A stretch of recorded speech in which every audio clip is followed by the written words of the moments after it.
장난감형 윌리엄 스타이그 글그림 시공 주니어에서 나왔습니다.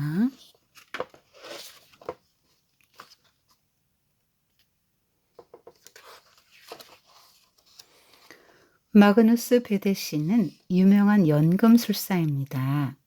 연금술사는 뭐냐면 옛날에 사람들이 그렇게 생각을 했는데요. 굴이나 주석 그런 거를 금이나 은같이 귀금속으로 바꿀 수 있다고 믿고 뭔가를 자꾸 섞어서 실험해 본 사람들이에요.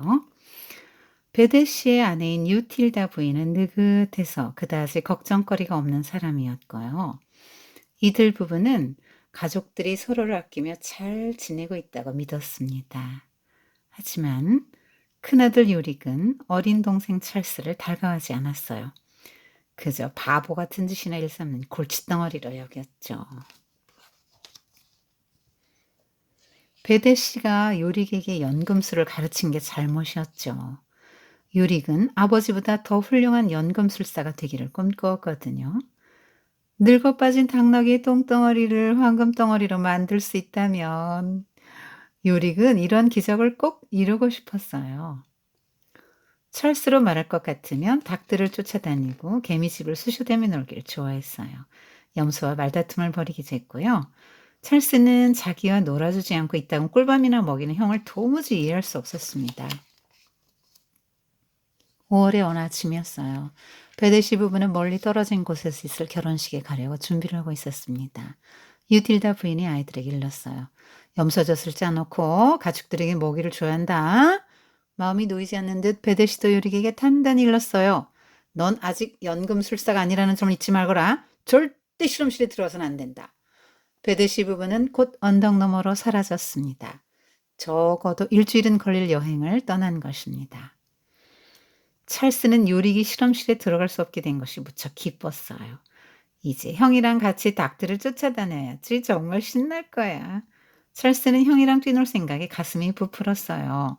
하지만 요릭은 전혀 다른 생각을 하고 있었습니다.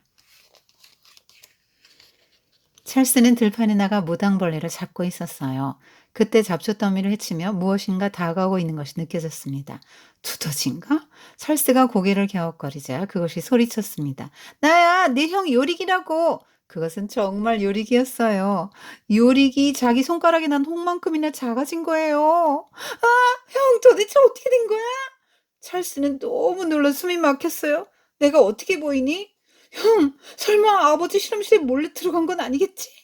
그래, 들어갔다, 이 멍청아. 요릭이 소리치며 계속 말했어요. 난 새로운 약을 발명했어. 그런데 그 약을 맛본 순간 이렇게 바퀴벌레만 해진 거야. 겨우겨우 문틈으로 빠져나와 여기까지 왔어. 찰스는 요릭을 집어들고 허둥지둥 부엌으로 달려갔습니다. 날 떨어뜨리면 안 돼, 이 멍청아. 요릭은 찰스의 엄지손가락에 매달려 바둥거렸어요. 연습 삼아 만든 약 한 방울을 마시고 소시지 한 토막만 해지다니. 정말 꿈속에서나 벌어질 일이었죠. 요릭이 뾰로통해서 말했어요.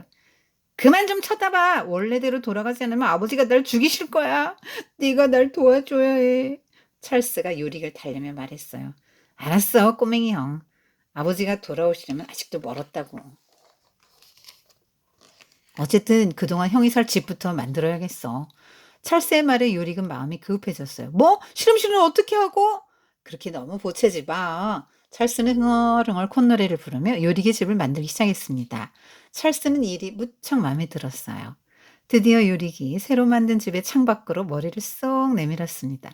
이런 멋진 일이. 장난감처럼 작아진 형이 있는 장난감 집은 꼭 진짜처럼 보였거든요. 형아, 저녁 먹을 시간이야.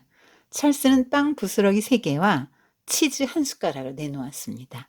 하지만 마음이 너무 들뜬 나머지 자기는 아무것도 먹을 수가 없었어요. 찰스는 신이 났습니다. 그래서 요릭이 영원히 주머니에 넣고 다닐 만한 크기로 머물러 있기를 바랐습니다. 그래요. 그런 생각을 품는 건 몹시 나쁜 일입니다. 하지만 저절로 그런 생각이 드는 걸 어쩌겠어요.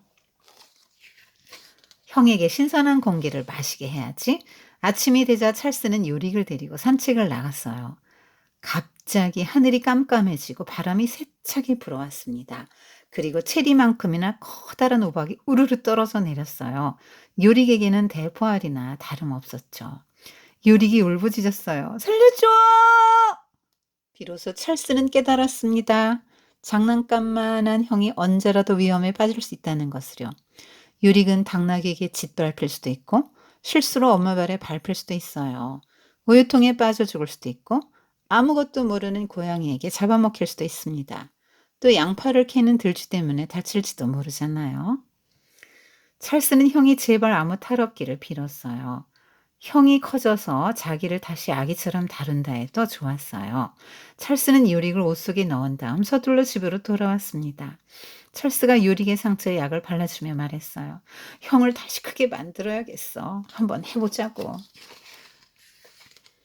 이제는 유릭이 찰스에게 할 일을 주었습니다. 아버지는 어떤 약이든 그 성질을 누그러뜨릴 해독제가 있다고 하셨어. 내가 마신 약과 반대 성질의 해독제만 찾으면 돼. 찰스가 물었어요. 이 분홍색 약도 섞을까? 유릭이 고개를 저었어요. 안 돼! 내가 시키는 대로만 해야 해! 이것저것 여러 가지를 섞은 후에 유릭이 원하는 해독제가 만들어졌어요. 하지만 그 약에 혀를 대자마자 유릭은 먹은 것을 토하고 쭉 뻗어버렸습니다. 찰스가 보기에 유릭은 꼭 죽은 것 같았어요. 곧 유릭은 어리둥절해하며 깨어났습니다. 찰스야 할 수 없구나. 아버지가 돌아오실 때까지 기다리는 게 낫겠어. 찰스는 형을 재미있게 해주려고 했었어요. 엄마의 줄복 중에서 가장 멋진 것을 염소에게 입히고 아버지의 보라색 가운을 돼지에게 억지로 끼워 입히기도 했습니다. 재미난 일들의 마음을 뺏기면 아버지를 기다리는 지루한 시간이 후딱 지나갈 것만 같았죠. 하지만 유릭은 즐거워하지 않았어요. 오직 원래의 모습대로 돌아갈 수 있기만을 바랐습니다. 어느 날 밤 유릭은 잠든 찰스를 흔들어 깨우며 불안한 듯 말했어요. 내가 다시 커지지 않으면 어떡하지? 찰스는 부드럽게 말했어요. 형, 아버지가 형을 원래대로 해주실 거야. 만약에 아버지도 어쩌실 수 없어서 형이 꼬맹이로 남게 된다면 그땐 내가 형을 평생 돌봐줄게. 내가 결혼한 후에 내 아내가 좋아하건 싫어하건 난 형을 꼭 보살펴 줄 거야. 그러니 걱정하지 마. 새벽이 두 형제는 누군가 "요릭! 찰스!" 하고 친근하게 부르는 소리를 들었습니다. 요릭과 찰스는 후닥닥 침대에서 굴러나와 집 밖으로 뛰어나갔어요. 부모님이 돌아오신 거예요. 베드시 부부는 마치 1년 만에 만나는 것처럼 찰스를 껴안고 여러 번 입을 맞추었습니다. "참, 요릭은 왜 안 보이니?" 베드시 부부는 궁금해하며 주위를 두리번거렸어요. "여기 있어요." 찰스가 요릭을 당근처럼 들어올리며 대답했어요. 베드시 부부는 너무나 놀라 정신을 차릴 수 없었죠. 꼬맹이 유릭을 뚫어져라 들여다보다 다시 찰스를 바라보았고 의심쩍다는 듯 하늘을 올려다보다 서로 얼굴 한참 쳐다보았습니다. 마침내 유틸다 부인은 유릭을 들어올려 작은 머리입을 맞추고 가슴에 껴안았습니다. 그리고 흐느끼며 말했어요. 내 아가, 나의 조그만 꼬맹이. 베데시가 기가 막힌 듯 중얼거렸어요. 오, 세상에 도대체 어떻게 된 일이지? 유릭은 어리벙벙해진 부모님에게 자기가 저지른 부끄러운 일을 털어놓았어요. 베데 씨는 유릭을 즉시 실험실로 데려갔습니다. 네가 만든 약이 그대로 남아있니? 베데 씨가 묻자 유릭은 유리로 된 플라스크에 담긴 모든 약 성분을 보여주었어요. 유리지치, 곽향초 석잠, 장내, 소금에 절인 양배추 같은 것들이 들어있었습니다. 걱정하지 말거라. 내가 곧 치료약을 만들어내마. 하지만 베데 씨가 만들어낸 약은 아무런 효과가 없었습니다. 유릭, 이게 정말 다냐? 잘 생각해봐라. 틀림없어요, 아버지. 전 하나도 안 빠뜨렸어요. 유명한 연금술사인 베데 씨도 답답했어요. 좀 더 찬찬히 생각해 보렴. 뭐가 빠졌는지 약이 듣지 않아. 유틸다 부인은 즐거운 마음으로 꼬맹이 요리기 입을 옷들, 조그만 침대보가 덮인 꼬맹이 침대, 작고 귀여운 쿠션이 있는 꼬맹이 의자를 만들기 시작했습니다. 또 꼬맹이가 먹기 좋게 작은 푸딩 요리를 해주었고 맛있는 파이도 구워줬죠. 유틸다 부인은 아기가 되어버린 아들을 돌보느라 너무 바빴어요. 그래서 걱정할 틈도 없었죠. 마침내 베데 씨가 말했어요. 여보, 도저히 안 되겠어. 좋아요. 전 요릭이 꼬맹이로 남는다 해도 괜찮아요. 요릭은 건강하고 잘생겼고 용감해요. 게다가 점성술에 관한 훌륭한 지식도 갖고 있다고요. 찰스가 끼어들며 맞장구를 쳤어요. 그럼 저도 형이 마신 약을 마시게 해주세요. 우리 쌍둥이가 될 거예요. 멋진 생각이야. 나도 함께 마셔야겠다. 그래야 너희들에게 걸맞은 엄마가 되지 않겠니? 아마 아버지도 우리 결심을 따르실 거야. 아내의 말에 베데 씨가 버럭 고함을 질렀습니다. "그러면 도대체 누가 우리 꼬맹이 가족을 돌본단 말이오?" 베데 씨의 말에 모두들 입을 다물었습니다. 그날 저녁 식사 시간은 몹시 침울했습니다. "아들아, 네가 영원히 꼬맹이로 지내야 할 것이 두렵구나." 베데 씨는 슬픔에 잠겨 긴 한숨을 쉬었어요. 그러자 입에서 진한 생강 냄새가 풍겨 나왔습니다. 요리기 외쳤어요. "생강! 생강! 그 끔찍한 약을 먹기 전에 생강을 먹었어요!" 아하! 베드 씨가 기뻐서 소리쳤어요. "그래서 치료약이 듣질 않았던 거야. 생강을 누그러뜨릴 걸 넣어야 했어. 정말 놀랍지 않아? 한 가지만 빠져도 약이 힘을 쓰지 못한다는 게 말이야. 이제야 알겠어." 온 가족이 모두 실험실로 달려갔습니다.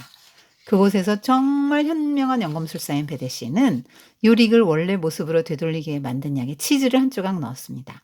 치즈가 생강을 누그러뜨릴 거라고 생각했거든요. 베데 씨가 치즈가 섞여진 약을 요릭에게 먹이면서 주문을 외웠어요. 오르크리스, 보르크리스, 푸플레, 케두플레, 케비플레, 케프플레, 케프라플레, 카프롬. 모두 눈을 커다랗게 뜨고 서 있었어요. 베데 씨는 입술을 깨물었고, 유틸다 부인은 손톱을 깨물었고, 찰스는 팔꿈치를 깨물었습니다. 유릭은 치료약을 삼켰어요. 그리고 몸을 떨고 흔들더니 드디어 원래대로 쑥 커졌습니다. 가족들은 모두 한마음이 되어 뛸 듯이 기뻐했어요. 서로 껴안고 입 맞추고 울고 웃고 노래하고 요들을 불렀습니다. 마치 미친 사람들처럼 들판을 마구 뛰어다녔어요. 유릭은 여전히 당나귀 똥을 황금으로 바꾸고야 말겠다는 꿈을 꾸었어요. 그리고 어린 찰스는 요릭을 닮은 장난감 인형을 만들겠다는 꿈을 키워나갔고요. 이제 두 형제는 진심으로 서로를 고맙게 생각했습니다. 단둘이 싸울 때만 빼고요. 윌리엄 스타이그의 그 그림책의 특징을 보면 항상 가족이 이렇게 뒤에 단란하게 나와요. 보통 여자가 남자 팔짱을 끼는데 이게 거꾸로 됐네. 지금 형이 동생 이렇게 팔짱 끼고. 자, 그런데 이런 엄청난 사건을 겪고 원래 형이 좋았어. 원래 이 큰아들이 좋았어. 이 회복이 됐는데도 지금 요릭은 그렇게 큰 코를 다치고도 여전히 그 꿈을 갖고 있고, 찰스는 형이 장난감으로 된 형을 마음대로 주물럭거리고 싶어서 장난감 인형을 만들겠대. 요릭을 닮은 장난감 인형을 만들겠다는 꿈을 여전히 버리지 않고 있어요. 그렇지만 이제 진심으로 서로 고맙게 생각하는 형제 오해는 좀 약간 회복이 된 것 같네요.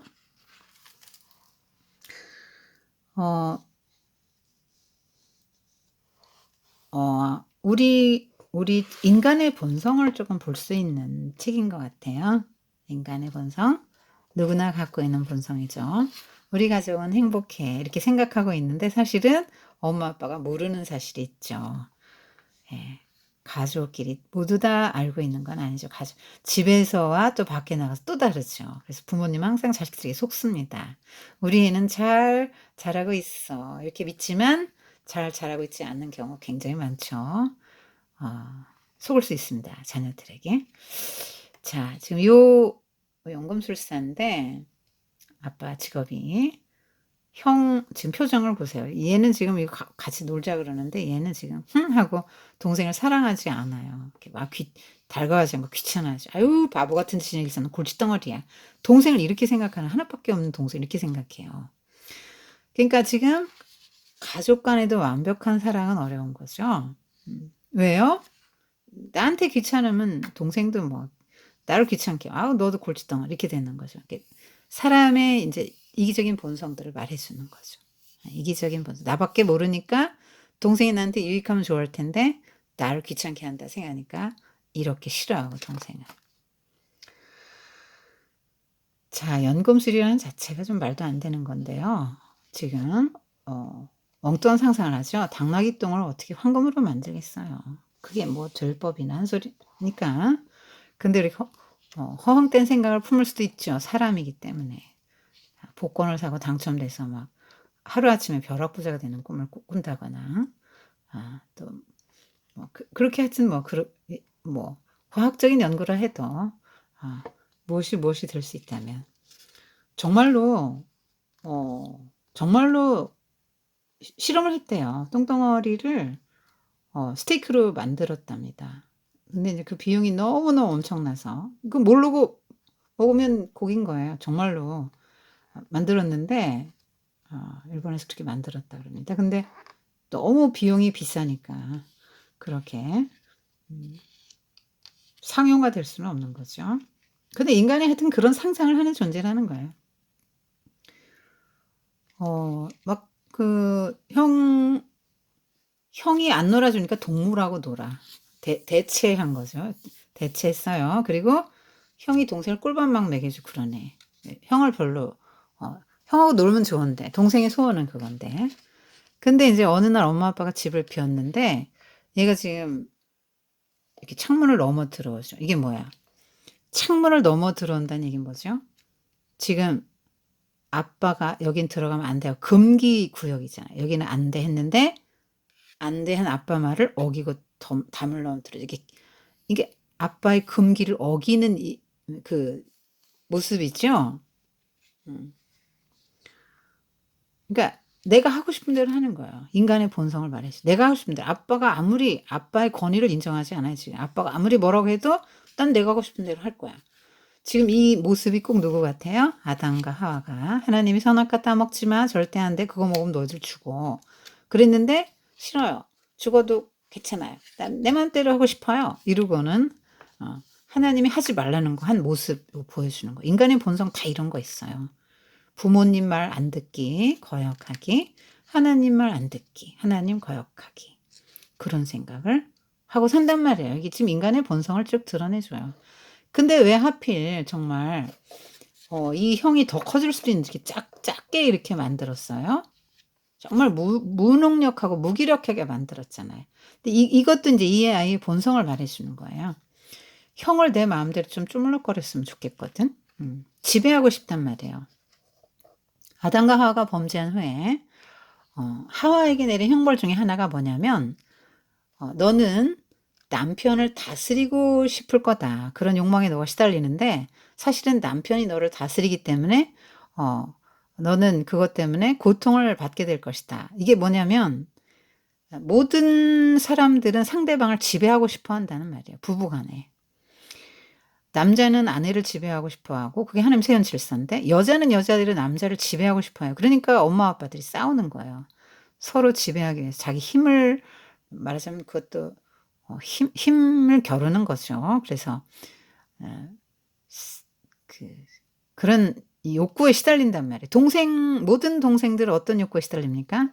엄마 아빠가 꼼짝 못하고 자기 말을 다 들어주기. 형이나 누나나 언니가 꼼짝 못하고 내 말 다 들어주기. 그런 이제 욕구에 시달리는 거죠. 뭐 그런 게 이제 말하자면 반역적인 거고 형벌적인 요소가 좀 있는 것입니다. 누구에게나 그런 욕구가 있다는 거죠. 자기가 왕노릇하고 싶은 욕구. 아무리 어려도요.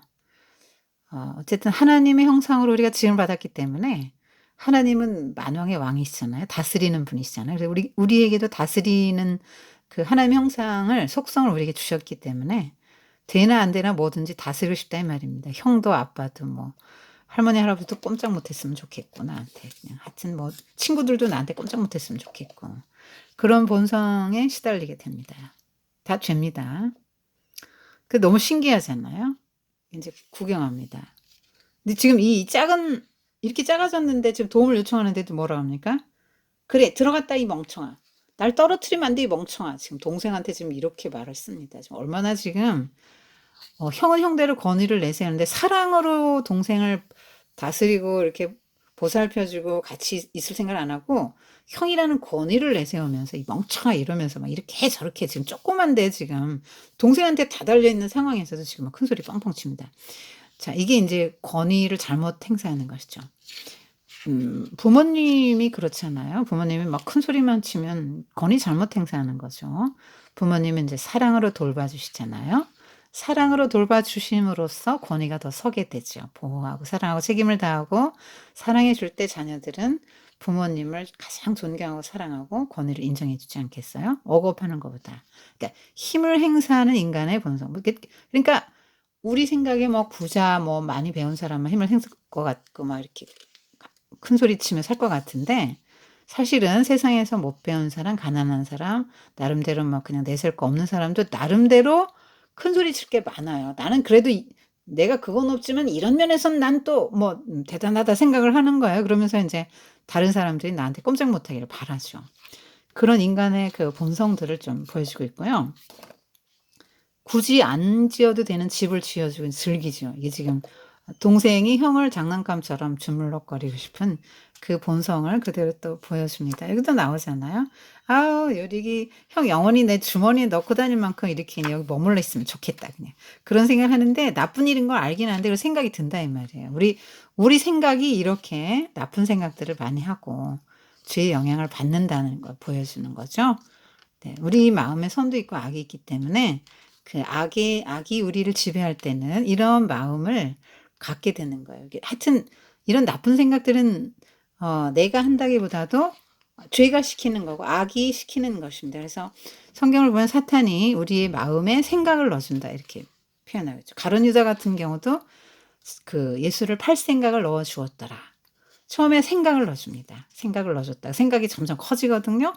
그러다가 나중에 그걸 인제 실행하게 될 때는 사탄이 그에게 들어갔다 이런 표현을 쓰죠. 그래서 그의 인격을 완전히 장악해서 온 마음과 온 생각이 다 뭐에 집중되어 있냐면 '예수를 어떻게 하면 팔아넘길까?' 그게 뭐예요? 3년 동안 따라다닌 스승인데 어떻게 팔아넘길 수가 있어요? 정상적인 생각이 아니죠. 자 우리가 이런 생각의 지배를 받을 수 있다는 거예요. 그런 생각이 들 때 얼른 버려야죠. 그런 생각을 버리고 기각시켜야 됩니다. 이렇게 작아졌는데 이제 굉장히 시련을 많이 당하죠. 얘한테는 우박이 별 문제가 아닌데 얘한테는 엄청 큰 거죠. 막 체리 체리 같은 우박이 떨어지면 얘한테는 막 바위덩어리 같이 느껴질 거 아니에요. 그래서 '아 형이 연약하구나. 형도 연약한 부분이 있구나.' 이걸 이제 어느 순간에 깨닫는 거예요. 물론 이렇게 작게 되지 않아도 동생 입장에서 형도 똑같은 사람 이렇게 연약한 부분이 있구나 깨달을 수 있잖아요, 같이 지내다 보면. 이제 형을 보호하려는 마음으로 돌아서게 됩니다. 그래서 어떻게든지 형을 원상복귀시키려고 하는데 지금 얘는 지금 이 꼼짝 못하게 "그거 네 맘대로 하지 말고 내가 시키는 대로 해." 시키는 대로 하는데 그렇게 해도 인제 잘 안 돼요. 또 막 형을 막 재밌게 해 주려고 애를 많이 쓰네요. 착한 동생이네요. 그리고 인제 동생이 착한 건 뭘로 알냐면 인제 형이 걱정하니까 "걱정하지 마. 내가 돌봐줄게. 내가 결혼은 해 아내가 싫어해도 내가 형 꼭 보살필 거야." 야 이제 어떻게 이런 말을 할 수 있어요. 진짜 멋진 동생이네요. 그리고 인제 엄마 아빠가 돌아왔는데 음 노력을 많이 해도 안 돼. 근데 엄마 아빠가 너무 대조적이네. 엄마는 그냥 현실을 딱 수용을 해. 그리고 얼른 얘가 필요로 하는 모든 것을 다 만들어 주는 거야. 엄마는 역시 모성성 돌봐 주고 보호해 주고 양육하는 그런 모습을 보여주고요. 자 노력을 많이 해도 안 된다. 그러니까 엄마는 그냥 난 괜찮다."고. 그냥 "지금 이 상황 받아들이겠다." 어 비록 이 아이는 이렇게 작아졌지만 음 이건 동생이네. 유릭은 작아졌지만 괜찮다고. 그래도 건강하고 잘생겼고 영감하고 점성술이라는 훌륭한 지도 갖고 있지 않냐. 이게 없지만 저게 있지 않냐. 되게 낙천적이에요. 이 엄마 성격 되게 좋아요. 그리고 이 동생 찰스도 너무 좋아요. "나도 형하고 똑같이 될래요." 이러잖아. "형만 그렇게 당하지 않도록 나도 똑같이 될래요." 마음이 너무 귀하네. 그래서 그럼 나도 그렇게 될게." 그랬더니 또 아빠는 되게 현실적인 사람이죠. "그럼 누가 돌보냐 이 꼬맹이들을." 그러니까 인제 그 얘기는 없던 걸로 되고. 근데 또 엄마 아빠 근심이 됐죠. 근데 인제 드디어 생강 그 이유를 찾았어요. 신나게 실험실로 달려가서 해서 원상복귀됐습니다. 그래서 가정이 회복됐네요. 이렇게 가족이 이렇게 어려운 일도 함께 당하고 같이 고민도 같이 슬퍼도 하고 그 기쁜 일은 막 이렇게 같이 기뻐하는 가족에 대한 그 이야기를 좀 해 주고 있네요. 음. 그래서 이렇게 따뜻한 가족 회복된 모습으로 끝나서 해피엔딩이에요. 그래도 여전히 싸우나 봐요. 그죠? 자 어 가정의 의미, 가족의 의미, 하나님이 왜 우리에게 가족을 주셨나 한번 생각해 보면 좋을 것 같고요. 좀 이런 인간의 본성들. 성경은 어 이 가정을 작은 하나님의 나라로 보고 있죠. 네, 그래서 서로 하나님의 나라는 사랑의 나라잖아요. 서로 사랑하는 나라죠. 하나님이 통치하시는 나라, 하나님이 복 주시고 보호하시고 축복하신 나라, 기쁨과 사랑과 그런 것이 충만한 나라, 가 하나님의 나라인데, 그 하나님의 나라의 축소판이 이제 가정이에요. 그래서 가정을 통해서 이런 것들을 이제 우리가 경험하고, 하나님이 가족들은 다 하나님이 주신 선물이거든요. 그래서 하나님의 사랑을 또 가족을 통해서 많이 느낄 수 있는 그런 거예요. 그래서 또 인제 여러 인간의 본성들을 또 생각해 볼 수 있는 그런 좋은 책이었던 것 같아요. 본성 역시 다스려야 되겠죠. 주님께서 어 "선으로 악을 이기라." 그렇게 말씀하시니깐요. 만약에 우리가 본성을 따라 살기만 한다면 세상이 어떻게 될까요? 우리 본성이 원하는 대로, 우리 육신이 원하는 대로만 산다면 나는 어떤 사람이 되고 가족들은 어떻게 될까요? 세상은 어떻게 될까요?